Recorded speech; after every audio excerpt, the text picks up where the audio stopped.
Dans le cœur d'un conflit qui a captivé l'attention mondiale, la situation en Ukraine continue de se dérouler avec des couches de complexité et d'intrigue.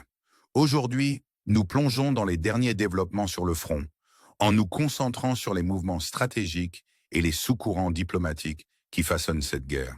En explorant la dynamique en évolution, nous aborderons le rôle crucial que les États-Unis pourraient jouer dans la négociation d'une paix potentielle entre la Russie et l'Ukraine, avec des déclarations récentes éclairant les intentions et les stratégies des acteurs clés.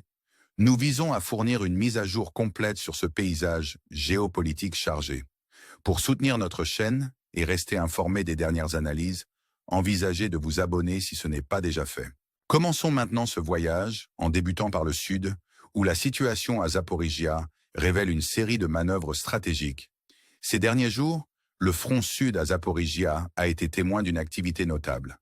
Les forces russes, avançant depuis Novoprokhovka, auraient fait des progrès significatifs, couvrant environ 11 km² vers le nord-ouest. Ce mouvement les rapproche dangereusement de la ville de Mala Tokmachka, un lieu critique servant de point de départ pour les attaques ukrainiennes.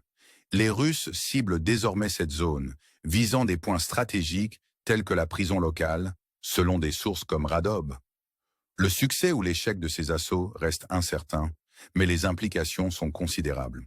Si les Russes parviennent à s'implanter ici, cela pourrait raviver de grandes batailles dans le secteur de Zaporizhia, sous réserve que l'Ukraine puisse monter des contre-attaques efficaces. En poursuivant notre exploration du front, nous dirigeons notre regard vers Donetsk. Ici, l'armée russe a fait une incursion depuis Novotroïtske, se rapprochant du nord et du nord-est de Pokrovsk. Ce mouvement s'aligne sur les évaluations précédentes, suggérant que les Russes visent à encercler Pokrovsk en approchant de plusieurs directions. Les récentes escarmouches aux abords de Myrolubivka soulignent cette stratégie, les Russes cherchant à prendre le contrôle de positions de flanc cruciales. Cependant, les progrès à Pokrovsk ont été freinés par des défis logistiques et des défenses ukrainiennes résilientes, incitant à une réévaluation de la situation. De plus, le conflit plus large assiste à un nouvel axe d'avancée russe le long des frontières de Donetsk, Louhansk et Kharkiv. Des rapports antérieurs ont souligné un renforcement des forces russes dans ce secteur, suivi d'une série d'avancées tactiques. Malgré les tentatives ukrainiennes de monter une défense robuste, les Russes ont capturé des localités comme Katlinivka et se sont aventurés à Novomikhailivka. Dans la ville de Nov, les Russes ont fait des progrès progressifs, exerçant une pression sur les défenseurs ukrainiens. La nature fluide de ce front, caractérisée par des assauts continus et un contrôle mouvant, souligne l'incertitude qui enveloppe ce théâtre de guerre. Dans la région de Koursk, les forces russes poursuivent leur avancée, ayant récemment capturé un monastère et approché les abords de Gornal. Des rapports indiquent que les troupes russes ont pénétré dans la ville, intensifiant la bataille pour le contrôle. Gornal, une zone relativement petite et moins densément fortifiée, est une cible stratégique, et sa capture pourrait ouvrir la voie à de nouvelles avancées russes. Les événements en cours à Koursk sont cruciaux, car ils pourraient potentiellement façonner l'avenir du conflit dans des régions voisines comme Sumy. Dans ce contexte de manœuvres militaires, la scène diplomatique est tout aussi chargée de tensions et d'urgence. Les récentes discussions parmi les responsables américains ont suscité des spéculations sur le rôle de l'Amérique dans la médiation de la paix. Notamment, des déclarations de figures comme Marco Rubio, secrétaire d'État américain, ont offert une évaluation franche de la situation. Les remarques de Rubio soulignent les priorités en évolution des États-Unis et le moment critique où se trouvent ces négociations. Il a reconnu ouvertement que si des progrès tangibles vers la paix ne sont pas évidents dans les jours à venir, les États-Unis pourraient se retirer des efforts de médiation, laissant la Russie et l'Ukraine résoudre le conflit de manière indépendante. De telles déclarations ont un poids considérable, pouvant influencer le calcul des parties impliquées. La perspective d'une implication américaine réduite pourrait soit inciter à un engagement renouvelé dans les pourparlers de paix, soit conduire à une escalade des hostilités. Cet équilibre délicat souligne la danse complexe de la diplomatie et de la guerre, où chaque mouvement a des conséquences profondes. Alors que nous concluons cette exploration de l'état actuel du conflit ukrainien, nous vous invitons à réfléchir aux implications plus larges de ces développements. Quel sera l'impact durable de ces manœuvres militaires et diplomatiques? Comment pourrait-elle façonner le paysage géopolitique dans les mois à venir? Nous vous encourageons à vous engager avec ces questions, à partager vos réflexions et à envisager de vous abonner pour rester informé des mises à jour futures. Jusqu'à la prochaine fois, nous vous souhaitons une journée réfléchie et introspective. Merci de nous avoir regardés et nous attendons avec impatience notre prochaine conversation. En poursuivant notre voyage à travers le drame en cours du conflit ukrainien, la tapisserie complexe de la stratégie militaire et du discours diplomatique se révèle avec une clarté croissante. La situation reste fluide, chaque jour apportant de nouveaux développements qui pourraient potentiellement modifier la trajectoire de cette guerre complexe. Après avoir examiné le front sud et les manœuvres stratégiques à Zaporizhia et Donetsk, nous tournons maintenant notre attention vers les scénarios évolutifs dans d'autres régions clés où les enjeux sont tout aussi élevés. Dans le secteur nord, en particulier dans la région de Koursk, les forces russes avancent avec une ténacité qui signale leurs intentions stratégiques plus larges. La capture d'un monastère à Koursk a servi de jalon significatif, propulsant les forces russes aux abords de Gornal. Les rapports récents suggèrent que les Russes ont initié des assauts à l'intérieur de Gornal, un mouvement qui pourrait de façon prévisible mener à la capture de la ville. L'importance stratégique de Gornal réside dans sa position en tant que porte d'entrée à de nouvelles avancées, permettant potentiellement aux forces russes de consolider leur emprise et de s'enfoncer plus profondément dans le territoire ukrainien. Pourtant, la situation à Koursk est emblématique des défis plus larges qui définissent ce conflit. La capacité des Russes à maintenir leur élan dépend d'un jeu complexe de décisions tactiques, de soutien logistique et de la résilience des positions défensives ukrainiennes. Bien que Gornal présente une cible relativement petite et moins fortifiée, sa capture n'est pas seulement un objectif militaire, mais une victoire symbolique qui pourrait présager de nouveaux gains dans la région. La bataille en cours à Koursk est un microcosme de la guerre plus large, où chaque escarmouche, chaque gain territorial, porte des implications lourdes pour l'issue du conflit. Alors que le théâtre militaire évolue, le paysage diplomatique évolue également. Le rôle des États-Unis en tant que médiateur potentiel dans ce conflit a fait l'objet de nombreux débats et critiques. Les déclarations récentes de responsables américains, en particulier celle du secrétaire d'État Marco Rubio, ont injecté une nouvelle dimension dans le discours.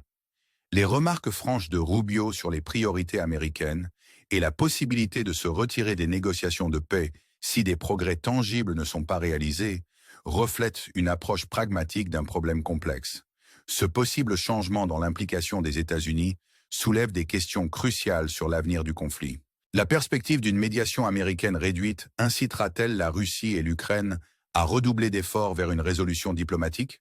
Ou, au contraire, cela pourrait-il encourager une ou les deux parties à intensifier les hostilités, misant sur une surveillance internationale réduite?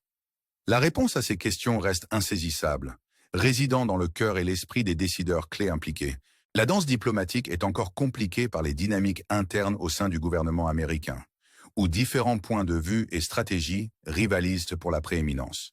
Des figures comme Wittkov et Kellogg, envoyés spéciaux chargés de naviguer dans les eaux complexes des négociations internationales, ont fait l'objet de critiques pour leur incapacité à présenter des solutions novatrices. Leurs efforts, perçus par certains comme manquant de substance, contrastent fortement avec l'aveu plus direct de Rubio sur les réalités géopolitiques.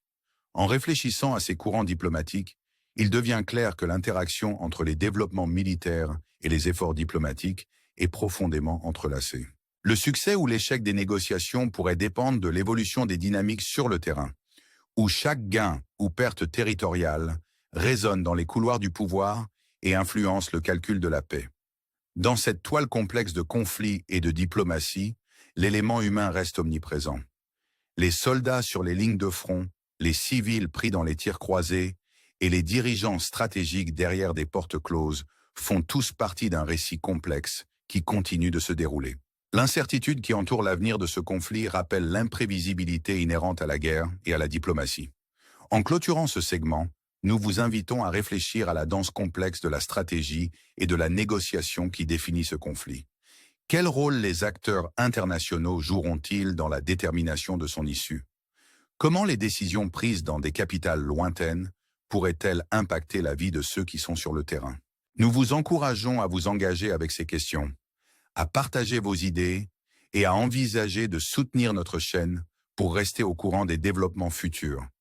Merci de vous être joints à nous dans ce voyage Et nous avons hâte de poursuivre la conversation dans notre prochain segment. En plongeant plus profondément dans l'histoire en cours du conflit ukrainien, il devient de plus en plus évident que l'avenir est façonné à la fois par les avancées militaires stratégiques et l'art délicat de la diplomatie. L'interaction entre ces éléments est aussi complexe que conséquente, influençant non seulement le cours immédiat de la guerre, mais aussi le paysage géopolitique plus large. Dans ce dernier segment, nous explorons la situation évolutive sur le terrain, les calculs stratégiques des parties impliquées et les voies potentielles vers la paix ou une nouvelle escalade. Dans les régions orientales, en particulier les frontières de Donetsk, Louhansk et Kharkiv, les rapports récents mettent en lumière les dynamiques changeantes, alors que les forces russes continuent de faire valoir leur avantage. La capture de Katlinivka et l'incursion à Novomikhaïlivka illustrent un effort concerté pour consolider les gains territoriaux, défiant les défenses ukrainiennes qui ont vaillamment tenu la ligne. La ville de Nov, point focal des récentes escarmouches, a vu les forces russes progresser, menant à un front fluide et dynamique où le contrôle change au fur et à mesure que les batailles font rage. Cette région, marquée par son importance stratégique, témoigne de la complexité de la guerre moderne, où les tactiques militaires traditionnelles s'entrecroisent avec les défis de la logistique et des lignes d'approvisionnement.